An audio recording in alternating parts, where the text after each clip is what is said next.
Is it really too much to ask for? A career? Some money? A girl? This is weird. Customer support. Hello, Eddie. How'd you know my name? The rules are simple. If you want to redo something, re-edit it.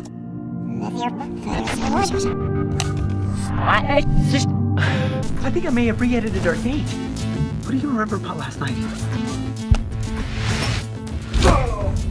Nothing's perfect.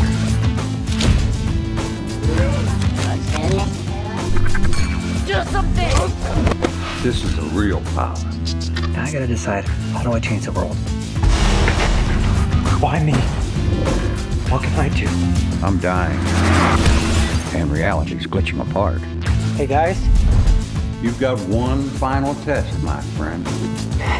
Oh my God.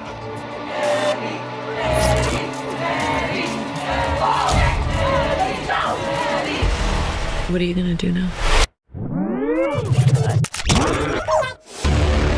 Those glitches, they were you. It's not perfect. It doesn't pretend to be. No. We're running out of time.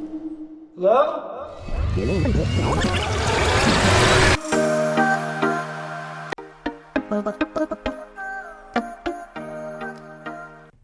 to the Kaur Report. I'm your host, Simi Kaur, and today I have with me the brilliant actor, coach, director, writer, and I can give him a lot more titles, obviously, but we're going to welcome Russ Russo. Welcome to the show. Okay, so I brought you in here today because you are starring as a lead, and your show Chaser is now on Tubi and Amazon Prime. How does it feel? Good. Yeah. Yeah. It's been a long road just to even have a show where you're leading it. It's 26 years to me to do that, so it feels pretty good to just like be able to put that out there. Nice. And what made you take on the script? Because it is very, I watched the show, and the script is kind of, it's over here, it's over there, this is happening, that's happening. What made you take on this script compared to other ones? I liked Eddie Sebastian. I really liked that character. I thought that he was a bit of an outsider, and I played some outsiders in my life. But the cool thing about where he gets to in his arc is that he gets to be a little bit of an insider at some point. And I thought the juxtaposition of playing both an outsider and then an insider would be kind of interesting to see, in a TV series format. No, I thought it was amazing. A lot was happening, and it's so funny because I know you personally.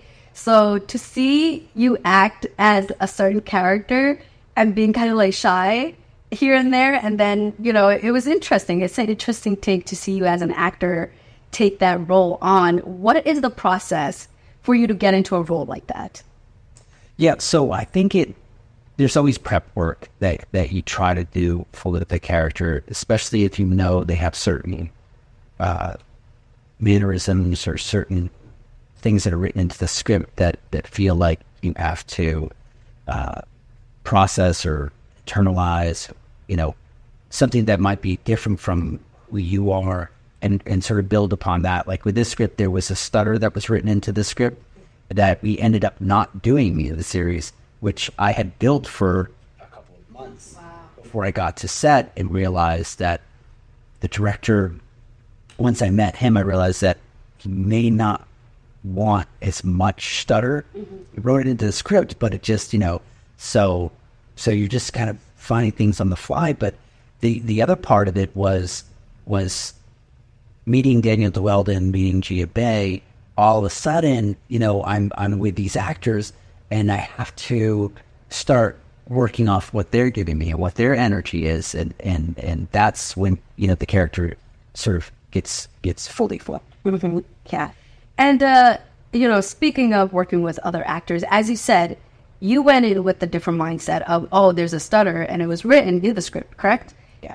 how do you all of a sudden get on set and all of a sudden there's a change and you're like, I prepped like 3-4 months of this and now I have to now turn around and do something different? I mean, we're talking to, you know, there might be young actors who are watching this who want to know, how do you make a change that quickly and or, you know, take notes from the director saying, you came in with this thought process, we were thinking of this.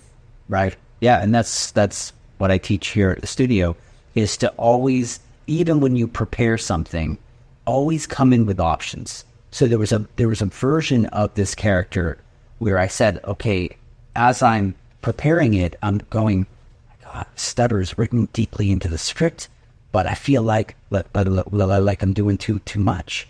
And I started to say to myself, well, what would that feel like if I did less? I wouldn't feel like if I did less. And so I worked a version of the character without it, so that when we did get on set and he did say, no, I feel like maybe we want a little bit less. Actually, let's. And then when I met Daniel Romer, I realized that he formed Eddie just as much, being the creator, being the writer, director of the show. There was something about him that I pulled from immediately and said, oh, I want to put and infuse a little more of Daniel Romer. Because people don't write scripts without really like attaching themselves in some way to that central character. So in meeting him, I realized that, I'm probably going to have to do a redirect. And luckily I had those options already sort of prepared to do less.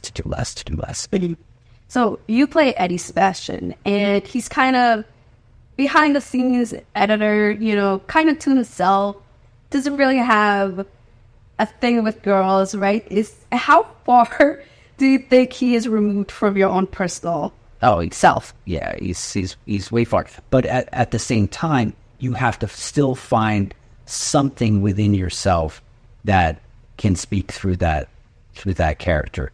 So obviously, you know, even if you are a gregarious or outgoing person, or, you know, somebody that you know, likes people and likes to be around people and socializes, there's always a part of almost everyone that also likes their alone time, and that also likes to be a bit introverted. And so you have to find that part of yourself in order to play somebody like Eddie. And that's really what I went into. I went into like, okay, how am I when I'm this way? You know, how can I facilitate that and get into that side of me that just kind of wants to be, you know, sort of left alone in a room to edit my stuff. I don't want to hear much from anybody. And then, yeah, it kind of functions that way. I love that. Now, so leading away from The Chaser, I wanted to ask about your acting and how you got into it. When did you know you wanted to act? And I also want a few tips from you for newbies. You know, there might be people who are watching who want to act, either voice acting, camera acting. They don't know where to start. What's step one? How do we go about it? How did you start? Right. So usually I have sort of like a stock answer about this. Like, I started at 20 because I discovered this theater. It was Jewel Box Theater. They were doing acting internships, teaching acting in order to act in their sort of stock plays, American modern plays, from like Streetcar Named Desire to Clifford Odets' Awake and Sing, Death of a Salesman. And, you know, I'm doing these sort of, classical plays. I was even doing some Shakespeare, and I'm learning the craft of acting. But I realized that it really wasn't 20 years old that it started for me. I asked my parents at 14 years old. I said to them, I want to be an actor. And they took me to an agency that was local to this area, and it ended up being a scam. Wow. And they shut down. Oh, no. Were prosecuted, and they were taking thousands of dollars from parents. Oh, my gosh. You know, that their children were asking maybe the same thing of them. I feel like a lot of people fall into that. Yeah, absolutely. And that is one of the first things that spawned MC Actor Studio, because, you know, it's like, I'm in the area now. I'm building a family. I just got back from LA. I still have a career. And now I think it's time to help people so when they say they want to do this, they don't have to like immediately fall into the scams and paying thousands of dollars and, you know, and finding out that that they've given all this money out for nothing. That Right. they're really truly training and that they have access to managers and agents and things. So if anybody ever wants to join, Russ does teach classes in Red Bank. We're actually in the studio right now. So if anybody is interested in acting, voice acting, film acting, TV acting, any kind of practice, right? Anything really? I mean, you have your hands in a lot of things. So if anybody's interested, you're more than welcome to check them out. I even had an actress audition for Broadway, for a Broadway play. Wow. Yes, I've done even that. Broadway, yeah? Yeah. Theater, Broadway, or yeah. So I wanted to ask, what is your favorite acting moment for yourself? My favorite acting moment, God, there's a lot of. I think most of the moments that are really near and dear to me are the moments where, like, I personally have a breakthrough, or there's something that I'm afraid of, or something that, that I'm not so sure how it's going to go, and then it sort of exceeds my expectations, and how it felt so real in that moment. That's my favorite acting moment. There's few of those, and I love when that happens. I think those are sometimes the best moments. I mean, they're not. Would you agree? But I wanted to ask, movie-wise, who's your favorite actor that you have probably taken inspiration from, and or you still look up to this day when you're like, oh wow, they have evolved a lot?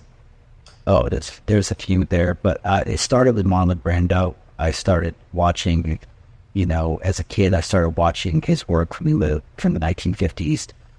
When I did the play Streetcar Named Desire, obviously I watched his film version of it, which he had done on Broadway for a couple of years before doing its own version of it.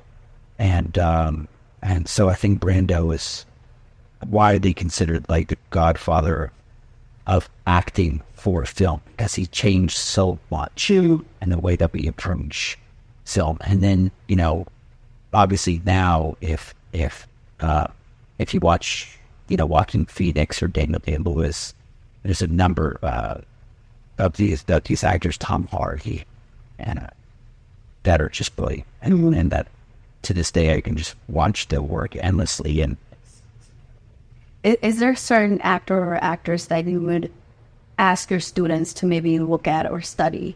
Is there any kind of study material? It doesn't even have to be actor or actress. Is there maybe a movie, a script that you're just like, you know what, my students, I feel like should see this and study it a little bit? Yeah. Like, what's that process for the students? So yeah, there's a lot though. There's so many. There's so many films that are, to me, like, I endlessly go back to because they're study films.